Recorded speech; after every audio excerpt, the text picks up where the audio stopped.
各位市民，今日好高興咧嚟到龍泉澳門上個水塘。我哋呢次嘅參選理念咧係民生是我心，就主要就一個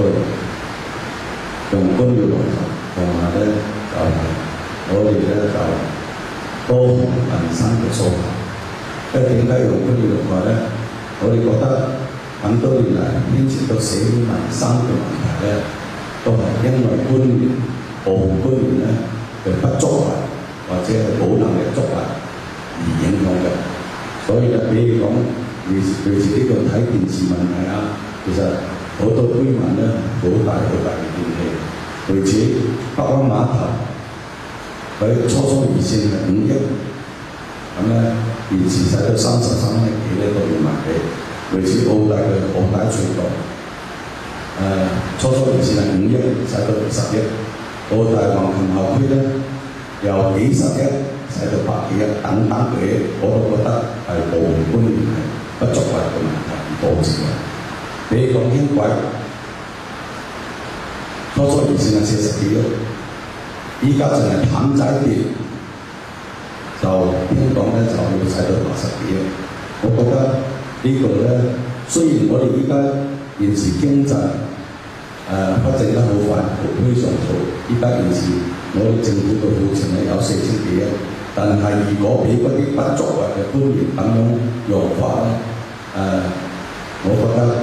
係有問題。所以咧，我哋覺得有啲不作為嘅官員咧，應該要實行。我哋始終咧應該要實行咧，一係就公職。一係就調職，一係就罷免。因為咧，另外咧就嗰啲類似民生問題咧，我哋一共有10點咧係牽涉到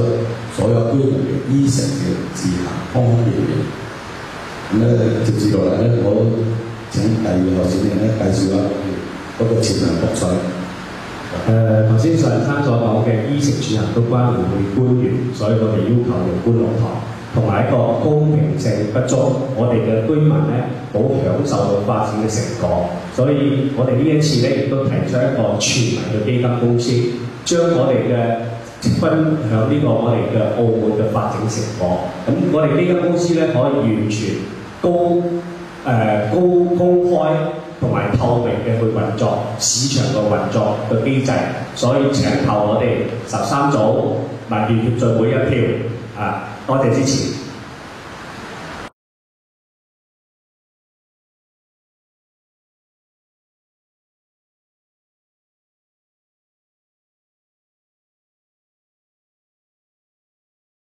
其實我係一個從基層出身。我由80年嚟到澳門，我可以講到一日最多就做過6份工。我喺街邊賣過冰水，賣過6斤蛋，賣過菜，成個過程行過嚟。我今日能夠特別05年參與呢個立法會選舉，能夠有機會服務市民、服務澳門，我係一個好似一個好感恩嘅心。咁你知？至於話咩商界等等嘅我覺得咧唔可以話你要睇佢嗰個人佢所做嘅嘢。我諗我8年所做嘅嘢咧，我諗即係我唔敢話我做得好與唔好，但係咧，我覺得我係用咗心做嘅。咁你即係所做嘅嘢能夠對澳門有利有益嘅，我就會堅持。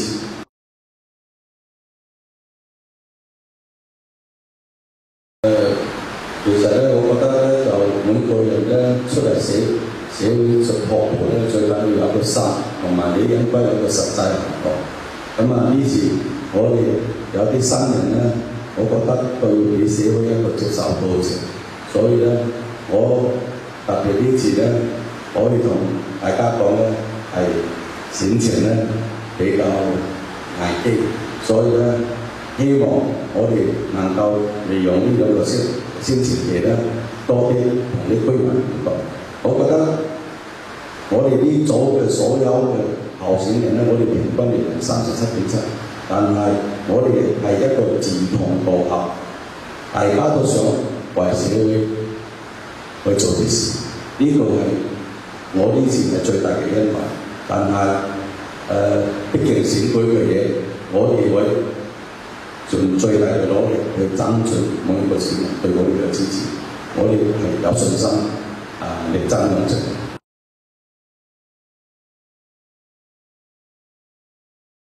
咁其實咧，我由05年出嚟咧，就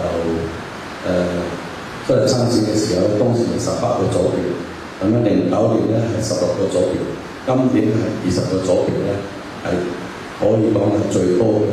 組別嘅一次選情比較激烈，呢個第一。第二咧，我哋05年都係選兩個，09年都係選兩個，如果呢次咧選少一個咧，呢種壓力咧係一種無形嘅壓力。所以咧就壓力就喺呢度。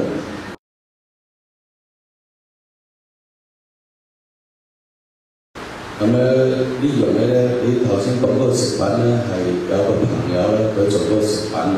佢咧就做到少食品咧，係大陸嘅朋友，咁佢係送俾我哋，咁初我就拒絕，但係佢話同我多年朋友，我咧選佢咧冇咩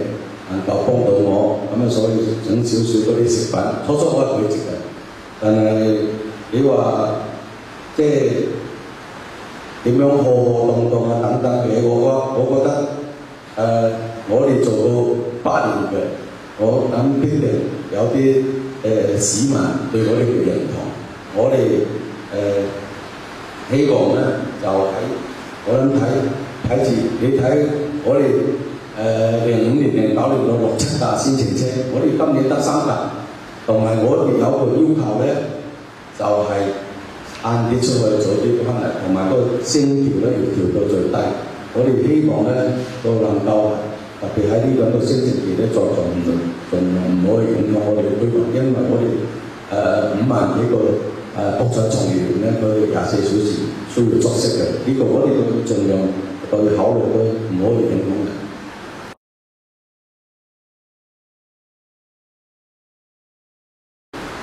我覺得我哋做到8年議員，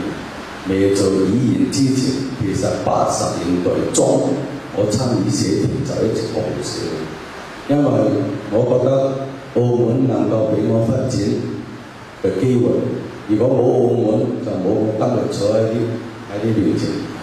接受你採訪，所以我係好感恩感激我感動嘅。其實我可以同你講。我90年代到依家就冇爭錢咯。你話我係一個好富裕，我唔係，但係我溫飽冇問題。咁咧就希望咧，因為參與社團嘅工作咧，畢竟係參與社團有個核心去服務對象。希望能夠參與呢個議會嘅平台咧，希望咧能夠利用呢個平台去同全島市民服務。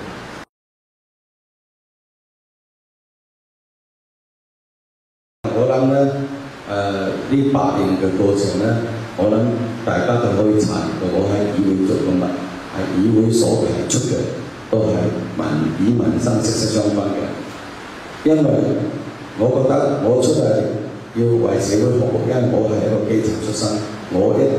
你可以去查一查，我有冇去為自己講過一句嘢，呢個係你大家可以查。由我希望咧能夠為基層做嘅嘢，為居民做嘅嘢，因為現時咧我哋經濟特別嗰邊嘅行業經濟發展得好快，但係我哋嗰個貧富差距咧亦都係大，特別我哋喺8年做議員咧，經常同啲居民互動嘅時候，特別最近咧，我哋走訪咗好多基層居民咧，其實佢哋生活壓力咧係好大，包括基層公務員佢哋咧有啲做咗20-30年公務員咧，現時嘅生活壓力都好大。咁啊，至於呢度話，我哋點解擺第一條嗰個楊官要落台咧？其實我哋牽涉到所有民生嘅問題，都需要啲官員去做。而嗰啲官員咧，不作為或者冇能力作為或者係唔作為，我覺得呢啲都係影響我哋所有嘅民生嘅生活。咁咧就如果呢次能夠成功當選咧，我哋咧希望督促政府咧能夠還富於民，能夠做啲比較呢個現時嗰個貧富差距越嚟越大咧，希望能夠政府咧能夠關心基層，多啲關心基層。所以呢次我哋係民生前我生，請投13左票，多謝。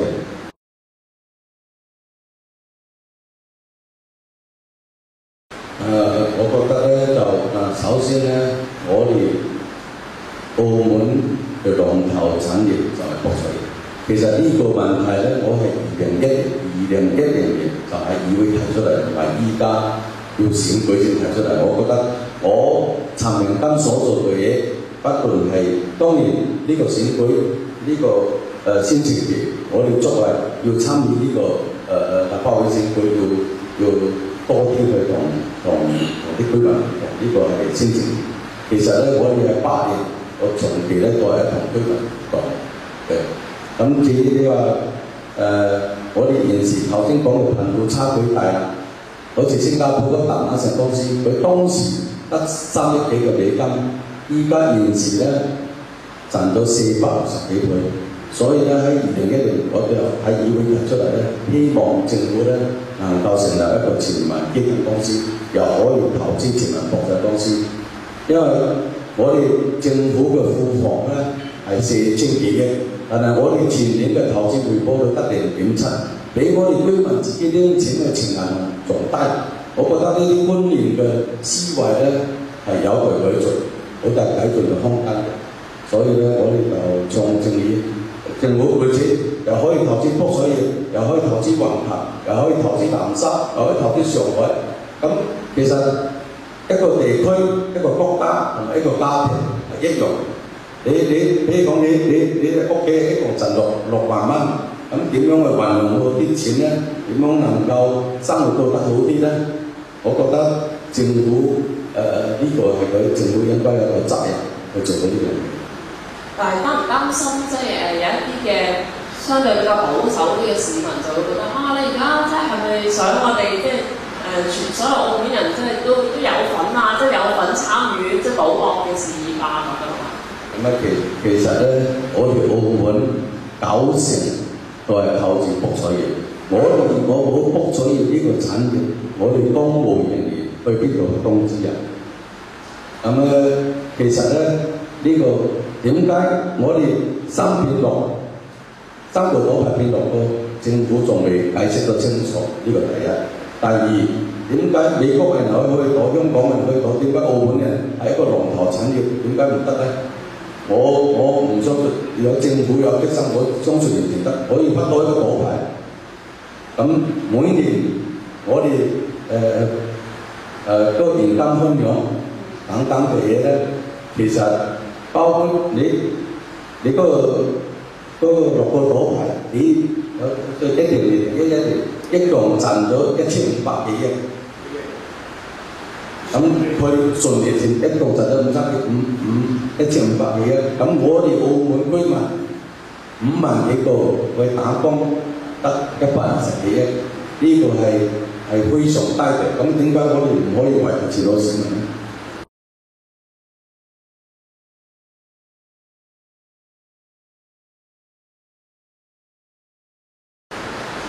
我唔明咩叫我係記得嘅嘢啫。咁我諗我從事呢8年議員，我喺議會所做嘅嘢咧，我諗市民肯定係適用嘅。咁我覺得澳門現時一個公平，社會上仲有好多唔公平、唔正義嘅事。我覺得應該要俾多啲年輕人同一個起跑線去競爭。唔好話嚟去都係嗰班人，類似啲諮詢委員啊等等嘅，一個人兼足幾個諮詢委員，長期以嚟都係嗰班人。我本人係唔係幾認同嘅。